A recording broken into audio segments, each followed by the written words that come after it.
I will assume that you've read the passage.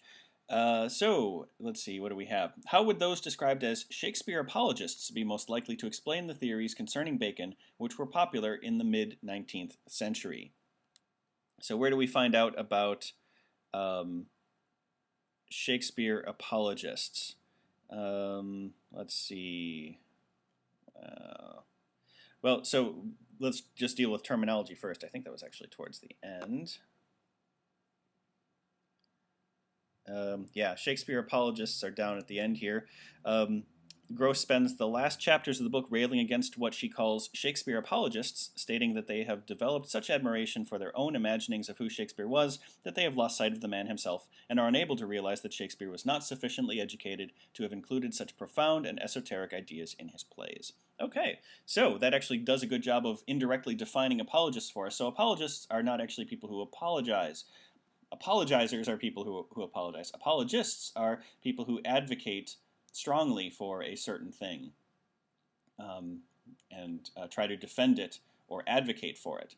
So, how would those described be likely to explain this idea that the theories concerning Bacon? The theories concerning Bacon that were popular in the mid-19th century were that Bacon wrote Shakespeare's plays. And if Shakespeare apologists think that Bacon is or think that Shakespeare is awesome, they're going to say, no, you jerks, Bacon didn't write Shakespeare's plays. So we want something like that in the answer choice. So there's a string of logic that we can follow before we even hit the answer choices. It should be easier to find it here. So A, those who believe Bacon wrote all of Shakespeare's plays were misguided, the victims of a delusion brought about by a too intensive focus on Bacon's alchemical works. So this is close. The apologists, Shakespeare apologists, would certainly think that those people were misguided, but the Shakespeare apologists as defined in the passage was about they just have this great idea of who Shakespeare, that Shakespeare was this amazing, I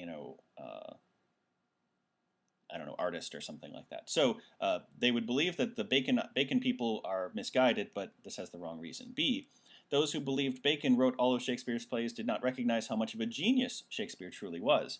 So this one does talk about such an admiration for their own imaginings of who Shakespeare was. So that certainly implies that they think he's great. Let's keep reading.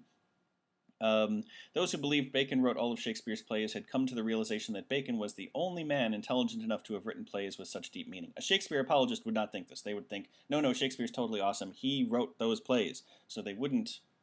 This is basically agreeing with the people who think that Bacon wrote Shakespeare's stuff. They would not do that. D, those who believed Bacon wrote all of Shakespeare's plays have undermined the stability of Shakespearean scholarship and caused many rifts between those who study Shakespeare's plays. No. So, again, they would be certainly against those who believe Bacon wrote all of Shakespeare's plays, but the reason is still wrong. That's not what an apologist would think. And E, those who believed Bacon wrote all of Shakespeare's plays have since apologized to the more devoted scholars and devotees of Shakespeare. So this is just playing on the notion of apologists. If you didn't read the passage carefully or didn't infer the meaning of apologist, you might say, well, apologists apologize, so that must be it. But it's not. Choice B is the answer.